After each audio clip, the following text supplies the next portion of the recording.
कुत्ते गिनने का भी काम शुरू हो गया है कि जहाँ जिस गांव में प्राथमिक विद्यालय है उस गांव के अगल बगल आवारा कुत्तों की संख्या क्या।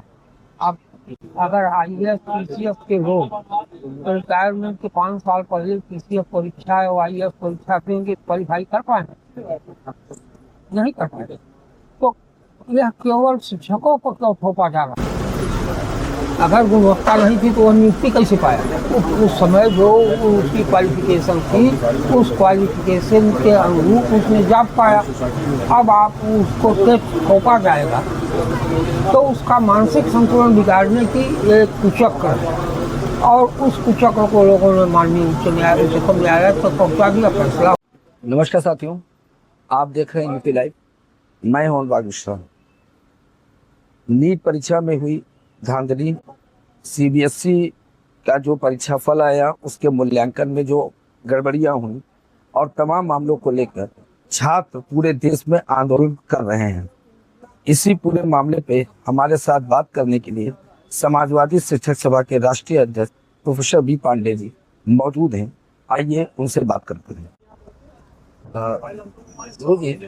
नीट मामले में छात्र लगातार आंदोलन कर रहे हैं। अभी सीबीएसई का परीक्षा फल आया, उसमें भी जो मूल्यांकन था उस पर तमाम तरीके के प्रश्न चिन्ह खड़े हुए।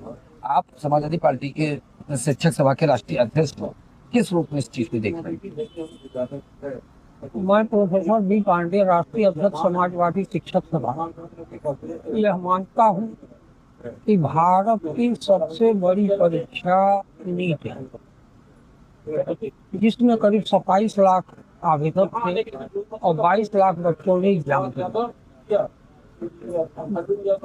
कष्टदायक बात यह है, इतनी बड़ी परीक्षा को पारदर्शी ढंग से भारत सरकार नहीं करा पाई, न 24 में, न 25 में, न 26 में।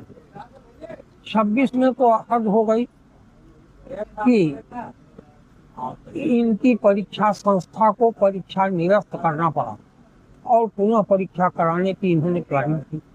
परिणाम यह हुआ कि जो प्रतिभावान छात्र छात्राएं हैं, जिन्होंने मानसिक रूप से तैयारी करके परीक्षा दी, अब उनको पुनः परीक्षा देना उचित नहीं लगता, न उस प्रकार की तैयारी होती। इसलिए 17 बच्चों ने आत्महत्या करी। इसके कौन जिम्मेदार है? अगर ये पारदर्शी परीक्षा कराने में अक्षम है तो सबसे पहले मानव संसाधन मंत्री को अपने पद से त्याग कर देना चाहिए था। न उन्होंने 24 में दिया, न 25 में दिया, न 26 में दिया। तो भाजपा सरकार पारदर्शी परीक्षा कराने में पूर्णतया असफल है। उसका रिजल्ट आप सीबीएसई की भी परीक्षा में देख सकते हैं। इनकी परीक्षा प्रणाली, प्रश्न पत्र जहाँ बनता है, जहाँ छपता है और जहाँ से विकल्प होता है, तीनों जगह से पारदर्शी न होने के कारण किसी न किसी लेवल पर परीक्षा लीकेज हो जाता है और इनके परीक्षा माफियाओं धन वसूली करके और लोगों का जीवन बर्बाद करते हैं। यहाँ तक समाजवादी सरकार की बात है, शिक्षा और शिक्षक दोनों का संबंध समाजवादी सरकार से अच्छा रहा है। समाजवादी सरकार में माननीय नेताजी शिक्षक थे, उन्होंने शिक्षकों के हितों की रक्षा की सदा 3 बार के मुख्यमंत्री काल में उन्होंने शिक्षकों के विनियमितीकरण का इतिहास रचा। जितने पदक शिक्षक थे सबका उन्होंने रेगुलराइजेशन किया, समय पर पद वेतन मान दिया। माननीय राष्ट्रीय अध्यक्ष अखिलेश यादव जी जब मुख्यमंत्री थे तो उन्होंने ऐतिहासिक काम किया। 1,72,000 शिक्षा मित्रों को सहायक शिक्षक बना करके वेतनमान देने का काम किया।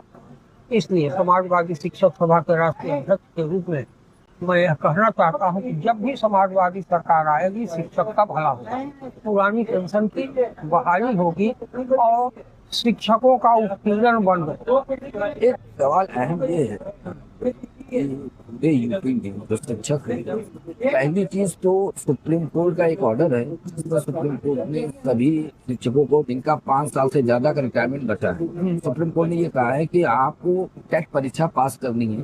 अगर आप टेट परीक्षा पास नहीं करेंगे तो आप शिक्षक की योग्यता को खो देंगे। एक चीज। दूसरी चीज, जो आज शिक्षक है वो शिक्षण कार्य के अलावा सारे कार्यों को कर रहा है, इसे कैसे आप देखते हैं?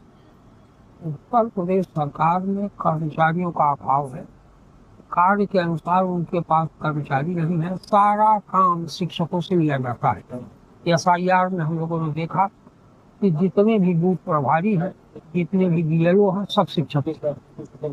वह SIR करावें, वोटर लिस्ट बनवावें, पुनरीक्षित वोटर लिस्ट बनावें, फिर से उसको बनवावें, और अंत में तो अब यह भी है कि मकान गणना करना, मकान गणना के बाद जनगणना करना, उसमें जाति ठीक करना, जातिगत जनगणना करना, सारा काम शिक्षकों से लिया जा रहा है, ताकि उनको कोई मानदेय पारिश्रमिक नहीं दिया जाता।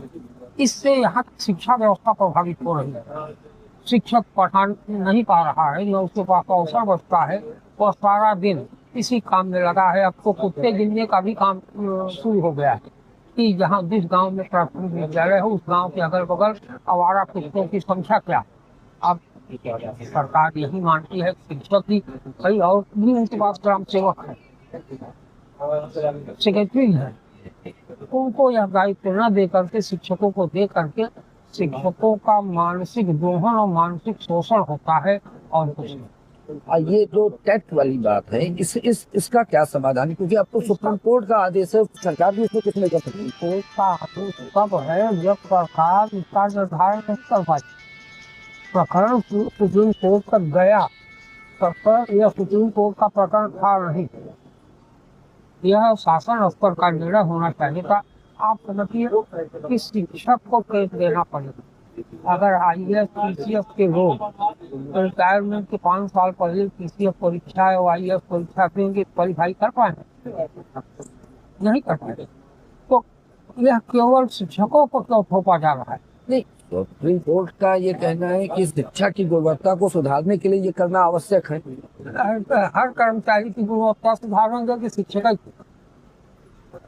अगर गुणवत्ता नहीं थी तो वह नियुक्ति कैसे पाया? उस समय जो उसकी क्वालिफिकेशन थी, उस क्वालिफिकेशन के अनुरूप उसने जॉब पाया। अब आप उसको थोपा जाएगा तो उसका मानसिक संतुलन बिगाड़ने की ये कुचक्र है, और उस कुचक्र को लोगों ने माननीय उच्चतम न्यायालय तक पहुंचा दिया, फैसला हो गया, और उसमें सीधा सच्चा शिक्षक प्राथमिकता पीसा जा रहा है। शिक्षक सभा के राष्ट्रीय अध्यक्ष प्रोफेसर बी पांडे जी, जिनका कहना है कि टेट परीक्षा एक तरह से शिक्षकों के खिलाफ कुचक्र है, और अगर बात शिक्षा की योग्यता के मापदंड की है तो फिर तो हर किसी की योग्यता का मापदंड पूरा जांचना चाहिए, सिर्फ शिक्षक ही क्यों टेट के दायरे में आ रहा है।